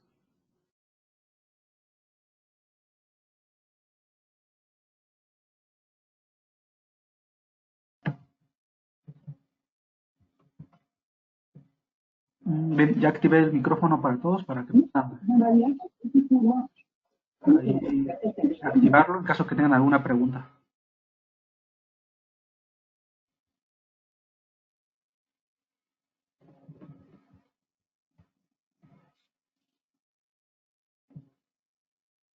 Habilitación desde la violencia que hay a niveles físicos, ¿no?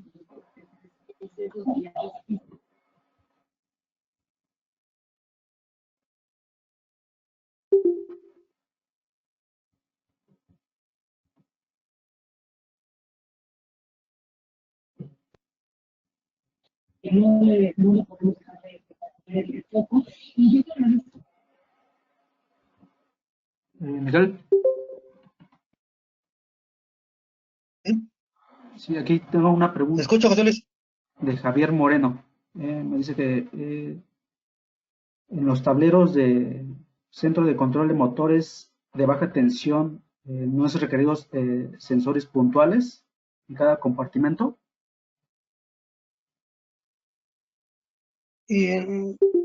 Recomiendo, porque lo que son los compartimentos o las llamadas silletas, no no están completamente selladas. Al momento de que haya un evento de arco, la luz se va a transmitir por cualquier silleta. Entonces, para identificar cuál era el punto de falla exacto, ese es por un lado. La otra, normalmente se utilizan interruptores termomagnéticos en los cuales no tenemos un contacto de disparo para abrir precisamente ese circuito. El único que llegara a tener en un momento dado un contacto auxiliar sería el interruptor principal del CCM. Entonces, en cualquier compartimento de de las silletas, o los derivados, pues yo mando el interruptor principal, ¿sí? En el caso que tuviera una falla en el interruptor principal, yo mando a abrir el interruptor que alimenta ese CCM, ¿no? De ahí que no recomendamos sensores puntuales. Sería bastante más económico una fibra óptica eh, de instalar, ¿no?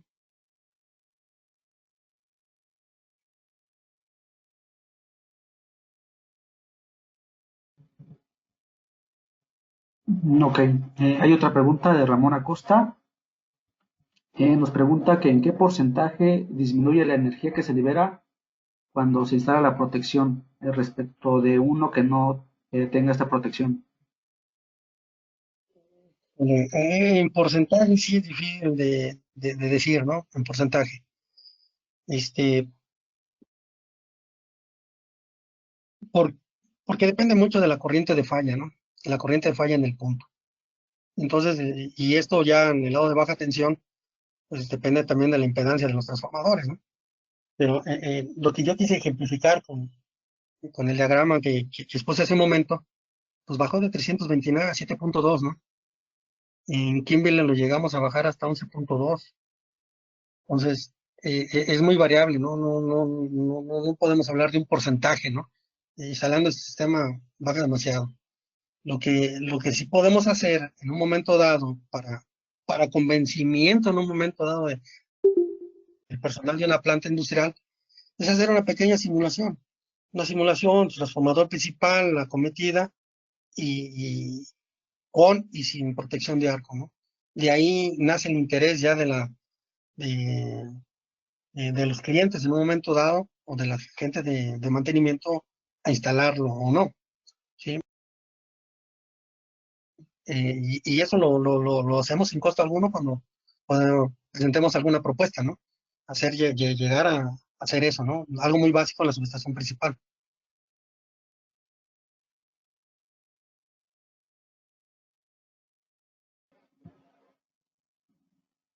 Ok, bueno, ya continuamos. Bueno, creo que ya no hay más preguntas.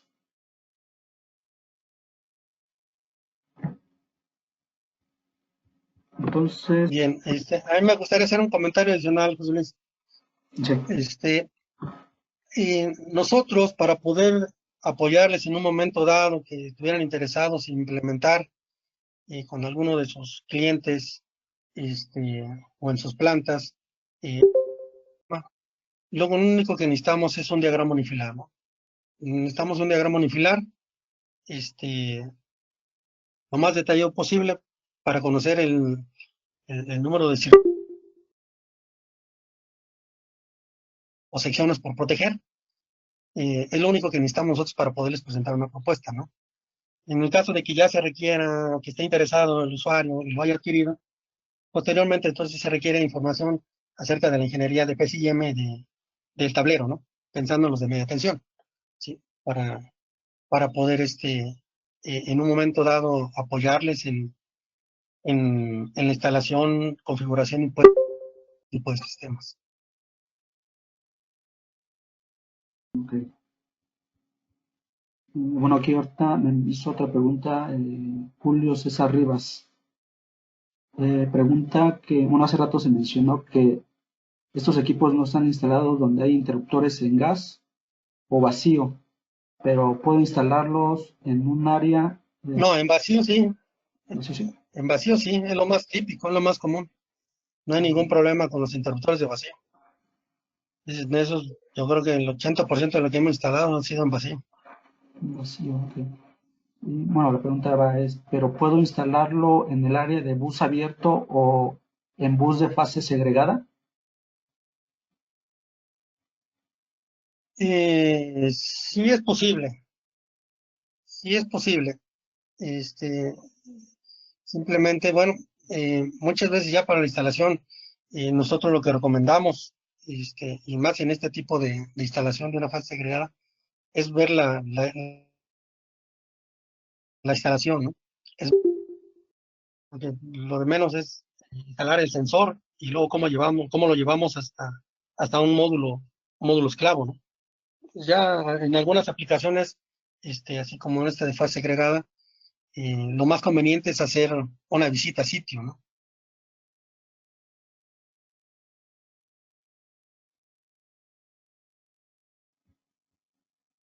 Ok, de acuerdo. Sí.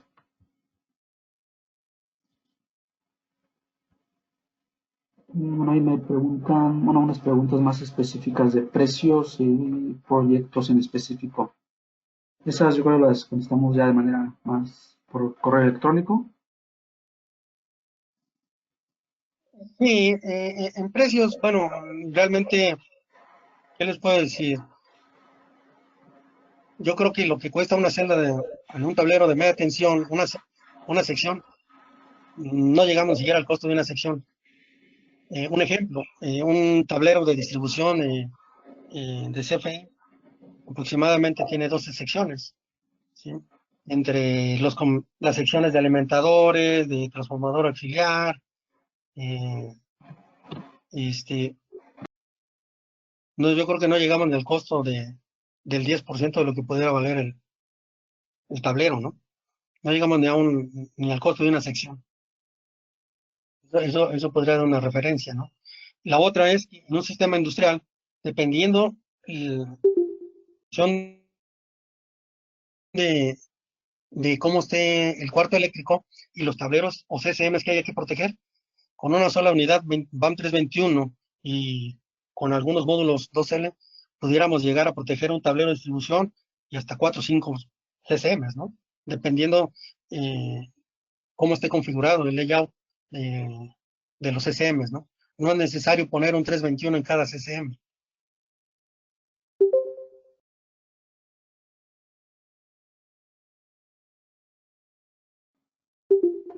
Ok, de acuerdo.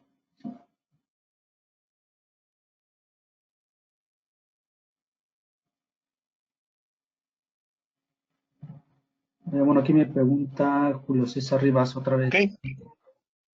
En los interruptores que dices que tienes 80% de las instalaciones serán interruptores en aire. Yo mencioné interruptores en vacío. Confirmar qué tipo de interruptores se ha No instalado. hay ningún problema, ningún tipo de interruptor, ya sea de vacío en aire. El sistema no tiene ningún problema de instalarse en cualquier tipo de sección de interruptor, ya sea en vacío o en aire. Ok, mientras tenga un contacto para mandarle una orden de apertura es posible, ya sea de aire o de vacío. Correcto. Ok, de acuerdo.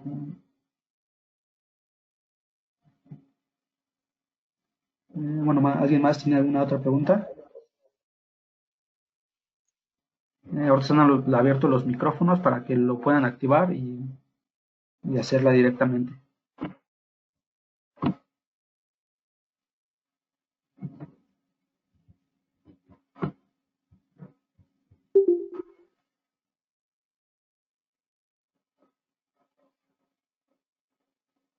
No, creo que ya no hay. Hasta ahorita ya no hay preguntas. Ok, José Luis, pues te cedo el micrófono para que continúes con lo que hacía falta. Bueno, ahorita vamos a continuar con una vista de la configuración de lo que es el relevador del BAM 321.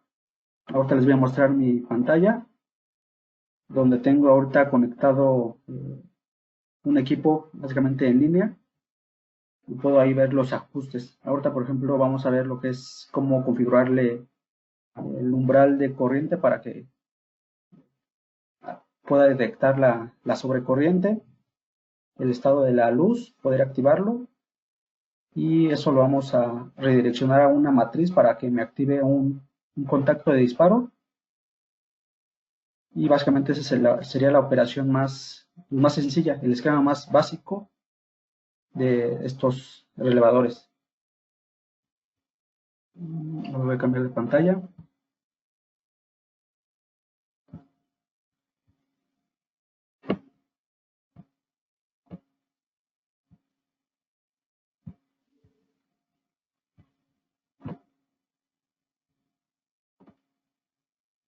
Ahí ya pueden ver mi pantalla.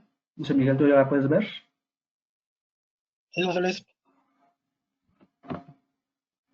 Ok, bueno, esta es básicamente la ventana principal del equipo. Al momento de yo conectarme, me va a aparecer del lado izquierdo todas las opciones las cuales yo puedo configurar. Básicamente ahí están todas las partes de comunicación, de información del equipo, cuáles tarjetas tiene instaladas, las mediciones y los estados. Por ejemplo, lo más importante ahorita que nos vamos a ver sería lo de protección de arco.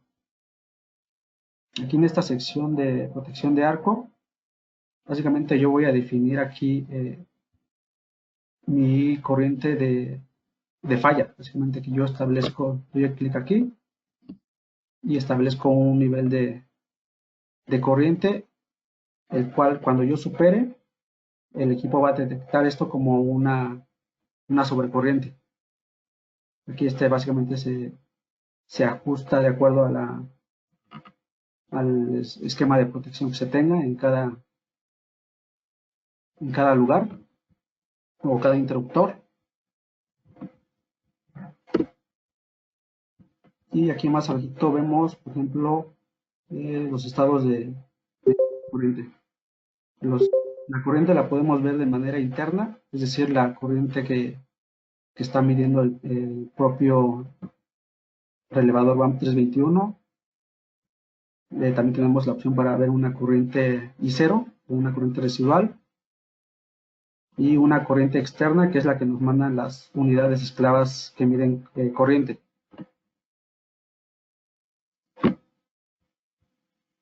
En la parte de sensores, aquí por ejemplo estoy en una matriz, matriz de luz. Dependiendo de los sensores que yo tenga activados, aquí los voy a dar de alta para que me activen, por ejemplo, en este caso, el estado 1 de arco. En este caso, tengo mi matriz de corriente. Cuando se dé la condición de corriente interna, corriente externa o corriente residual, cualquiera de esas tres corrientes me va a activar el estado 1. Al mismo tiempo, necesito que se me active el sensor 3 para que activar ese mismo estado 1. Y una vez que se cumplan esas dos condiciones, al estado 1 lo voy a mandar a que me opere el contacto de disparo T1. Este contacto de disparo pues básicamente ronda alrededor de los 7 milisegundos. Es un contacto electromecánico. Sin embargo, tengo el contacto de alta velocidad, que es el HS01. Ese contacto es el que opera en alrededor de 1 milisegundo. Aquí igual tengo, por ejemplo, un registro de eventos donde yo puedo ahí visualizar cuando se me activa la sobrecorriente, cuando se activa el sensor y ver con estampa de fecha y hora a qué hora ocurrió el evento.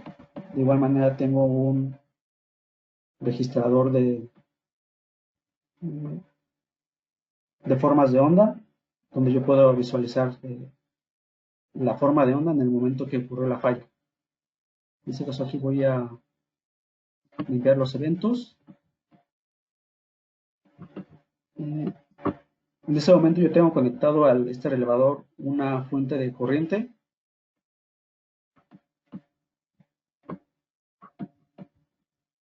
Esta fuente de corriente la voy a activar y voy a estar en un estado 1 con una corriente que esté por debajo de la corriente de disparo.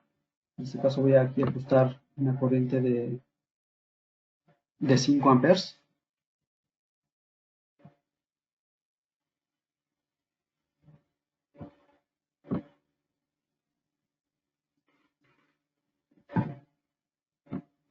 Y aquí en el relevador yo tengo configurado un TC de 1000 a 5. Entonces, si yo estoy ingresando ahorita en el relevador, voy a estar viendo lo que son 1000 amperes. Esa medición la puedo hacer o visualizar en esta parte de mediciones. Aquí tengo 5, bueno, 5 que corresponden a 1000 amperes.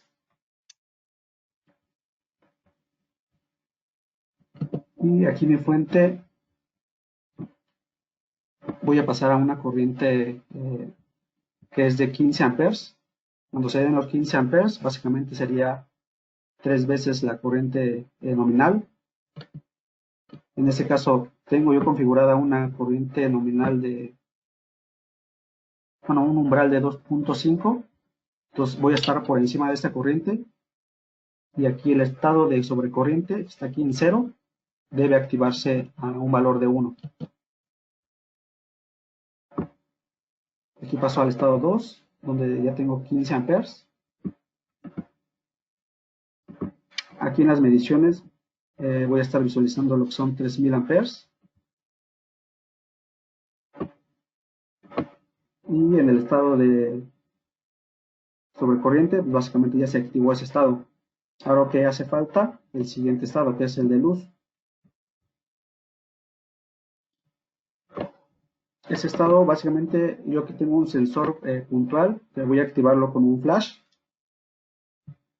Básicamente tiene que ser un flash bastante luminoso para que pueda visualizar esa activación.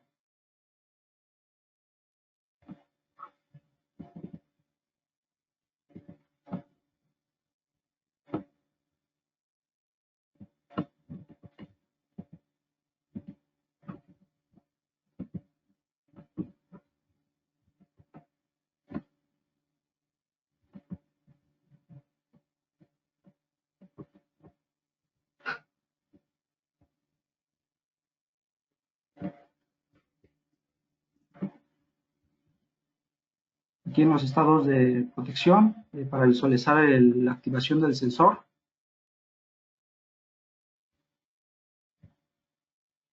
Puedo ir aquí en esta parte más abajito. Vienen los sensores instalados. En este caso yo instalé el sensor número 3. Y como nos decía Miguel hace rato que cuenta con un sistema de autosupervisión, diga que está correctamente operando.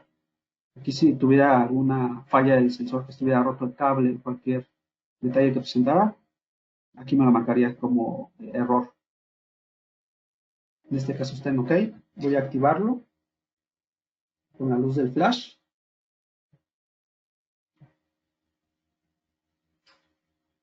Ahí está activo.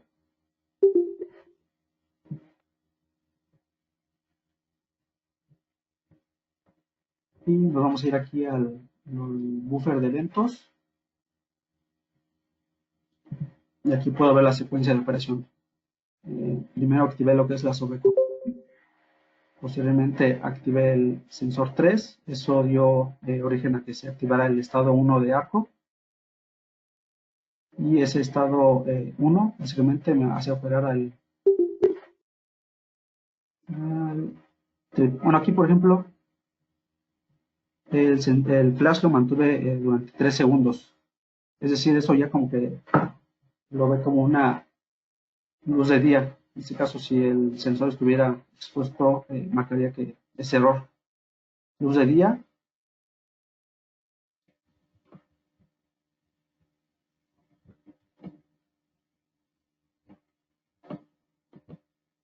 Y aquí, por ejemplo, en la fuente, yo tengo conectado ese disparo aquí en la entrada binaria. Y aquí me dice que está activado. Yo lo puedo desactivar desde este botón. Aquí lo que hago es liberar todos los disparos. Voy a darle que sí. Aquí básicamente ya me liberó ese disparo. Pues básicamente esa es la protección, bueno, cómo funciona de la manera más sencilla. Básicamente un sensor, la sobrecorriente y el disparo. Esto obviamente se puede escalar a un sistema mucho más complejo donde existan, definamos zonas de protección, definamos lo que son varios sensores. Podemos definir que este es el estado 1, por ejemplo, opere simplemente por luz. El estado 2 que opere tanto luz y corriente. Y hacerlo así lo más complejo, de acuerdo a cada aplicación de tablero.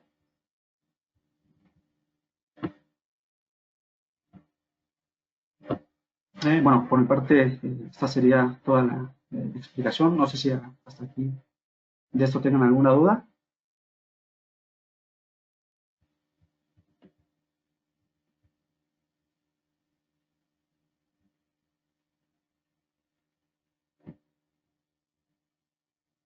Voy a activar los micrófonos.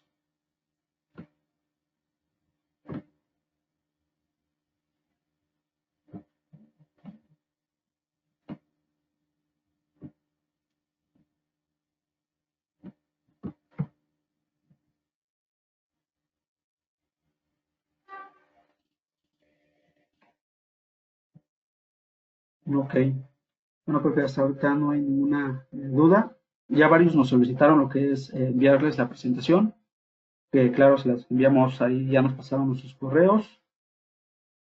Es igual si nos quieren repetir el correo ahí en la de preguntas. Lo registramos y se les enviamos la presentación. Bueno, pues por mi parte ya sería todo en este webinar. Queremos agradecer a todos los participantes y pues básicamente nos ponemos ahí a sus órdenes para cualquier duda en específico, precios o cotizaciones.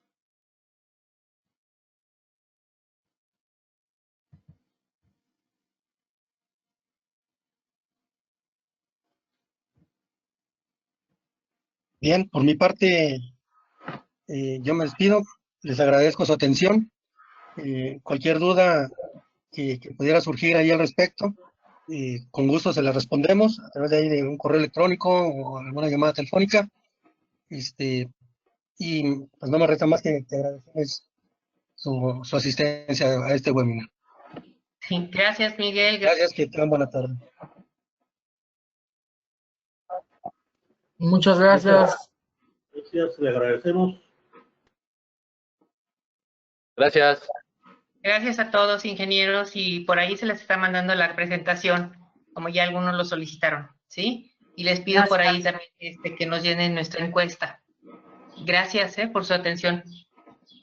Al contrario, muchas gracias. Claro que sí, Gracias a gracias. ustedes. Bye. Hasta luego.